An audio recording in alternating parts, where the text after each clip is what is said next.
everyone, and welcome back to another episode of United Financially. I'm your host, Josie.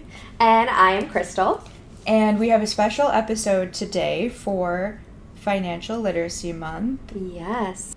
So Financial Literacy Month actually started nationwide back in 2003 as a way to help people reduce financial stress, build confidence, and learn everyday money skills.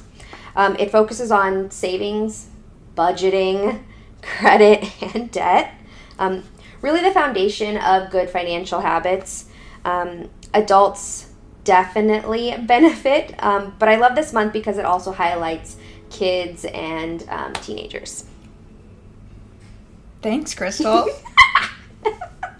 Let's talk about financial literacy in schools. Oh my goodness. Because this is just exactly what you do every day. Yep. Tell us about like what you see in classrooms when you go, and kind of I know you've talked about it before, but kind of like an overview of what Crystal does when she goes into the schools. And how that works is I have a really good relationship with a lot of educators in our area, and we cover 5 branches. So I am spread out, but they're very supportive of our program. So I just email them at the beginning of the year, tell them kind of what we have to offer, and if they would like to have financial literacy in their classrooms.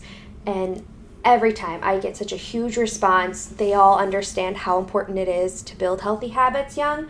So yes, they're like, come into my classroom, teach my kids early. So that's kind of how financial literacy works in schools. That's awesome. Yeah. That's awesome, because I remember being in school and I really didn't learn that kind of thing, but I do remember Financial Plus coming and doing the budgeting program, specifically in high school. I remember it pretty fondly, and I remember being a little shocked. Yeah. I remember our high school, I think it was called Consumers Ed, and I did not pay attention enough, and it was only in high school for a short amount of time. So that's why I'm really glad that the teachers are letting me come in early, because I feel like you can't learn it enough. Right. And you're doing it in a fun way. I hope so. So part of the youth program at Financial Plus is you visiting the classrooms and being fun and teaching them how to budget and that kind of thing. What are some other aspects of the youth program here at Financial Plus? So we start as young as preschoolers. I know that sounds a little crazy because we're just on their time, really, just whatever happens. But they do understand money in a way, like they're asking you to buy things. They see you holding it. Like They want. Thank you. Yes. So we're just all the way from preschool to seniors in high school. So every year my curriculum is different. So I just give them a little bit more information that I feel they can handle. So like 6th grade, we do just banking terms. Oh. They're earning money, and so eventually they're going to be walking into the credit union, and we want them to feel confident and comfortable when speaking to us. So just any type of wording they're going to need to know. I think 4th grade is budgeting, and then high schoolers, so 9th through 12th grade, we have a budgeting simulation called Cash Course. This is what I was remembering. Yeah. I love Cash Course. So they have a family when they start this, a partner, and they all get a kid, and they have to work. A hypothetical kid, surely. Yeah. And actually, I threw it in where some of them get twins. Oh, wow. I know. I like to, mix it up. You never know. You never know. But they have to work out a whole month worth of expenses, and the funny part about this program is I have to make sure I tell them, you cannot give your kid away. Okay, no giving kiddos away.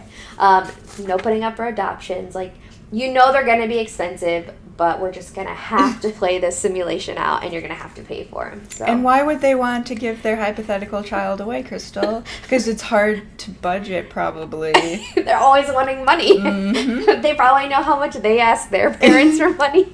And they're like, nope, they got to go. You see, I mean, by the time you're in high school, you already have these things in your head. Uh-huh.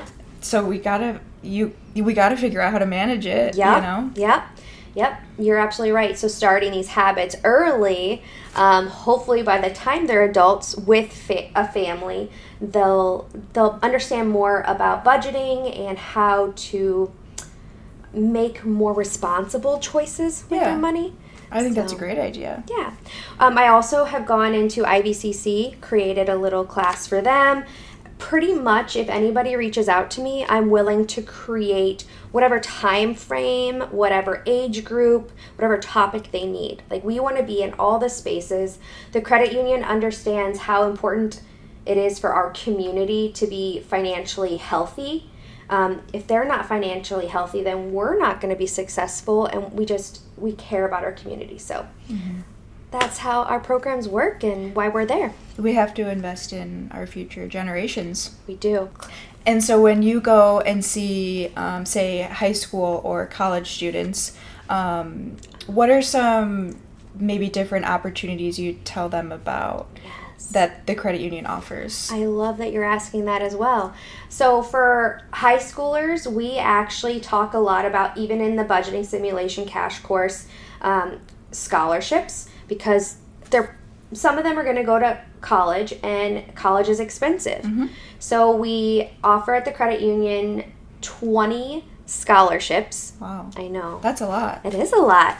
10 $1,000 scholarships and 10 $500 scholarships.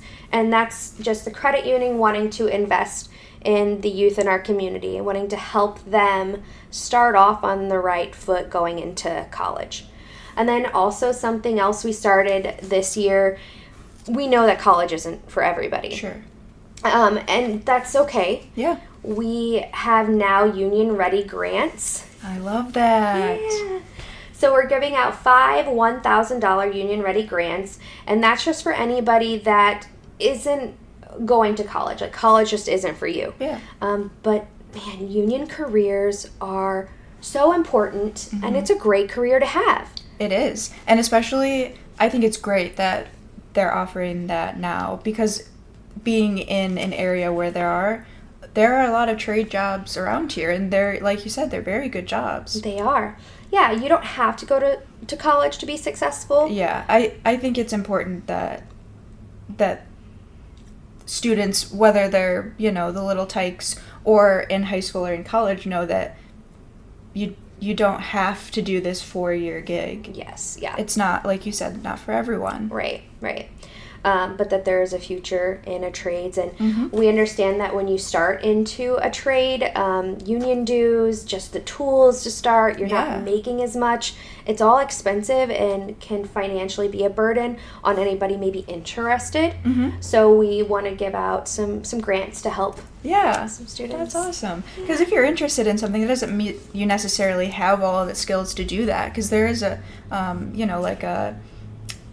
way in, you have to do the apprenticeship. And so I think it's awesome. And thank you for sharing that for our listeners.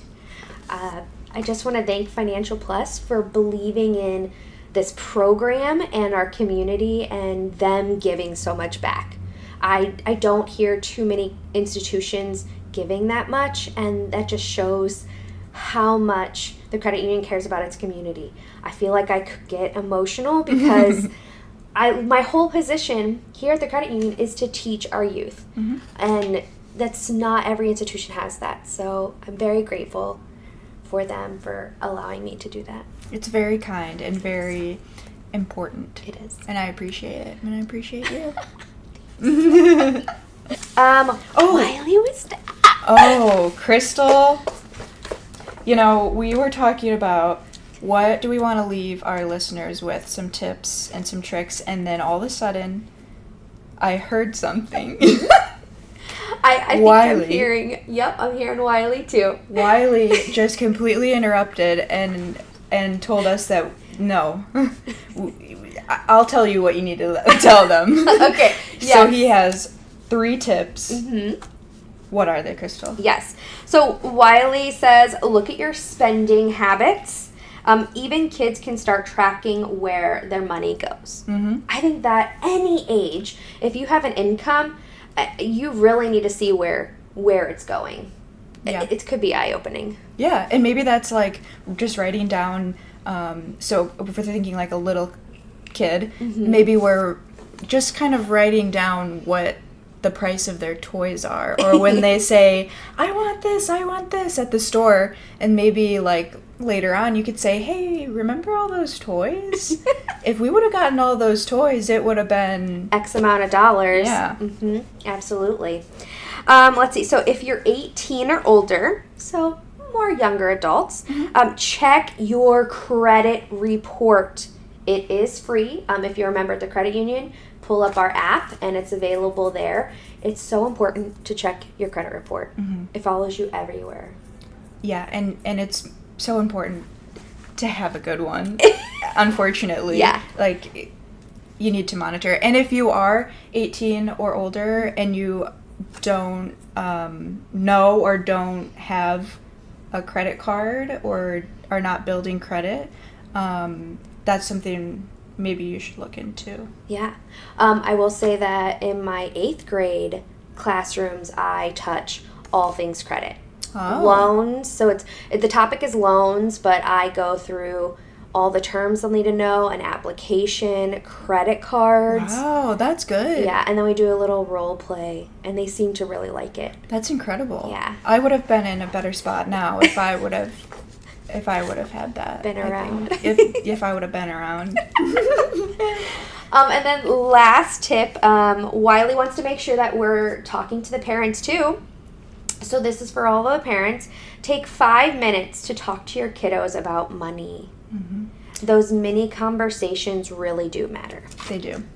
It's important the way that you talk about money and how often you talk about money. And I do think it needs to be kind of an equal balance.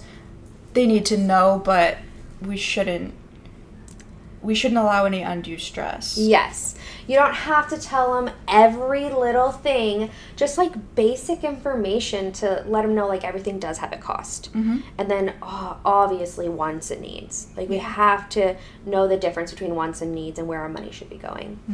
I think those are some great tips. So thank you, Wiley. Thanks, Wiley. So lastly, Yes.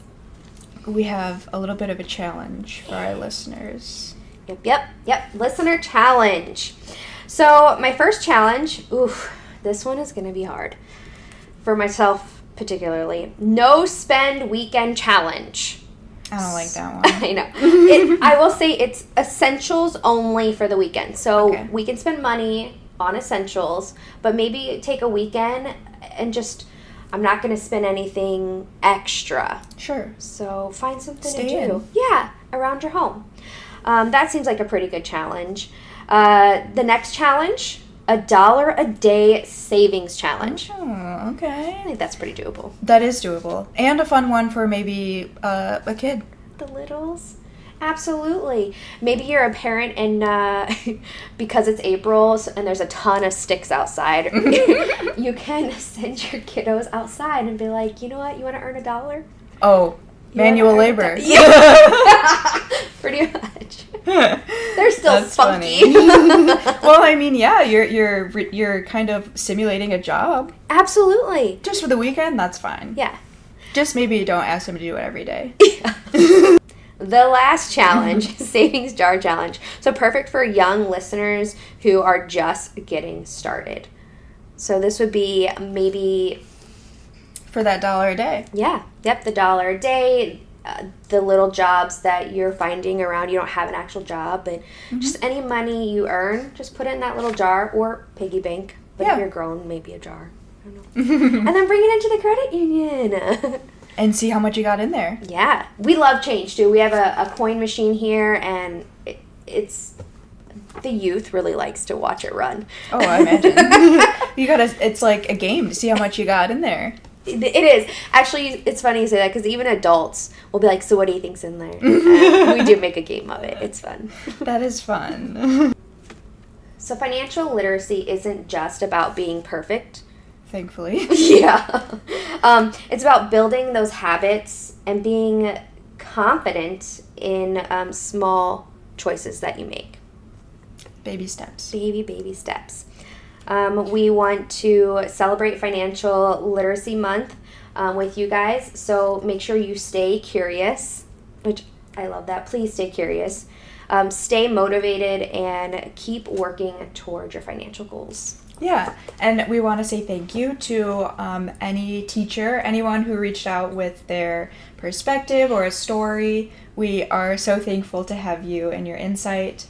And until next time, thanks for watching. Yeah, thanks. Bye.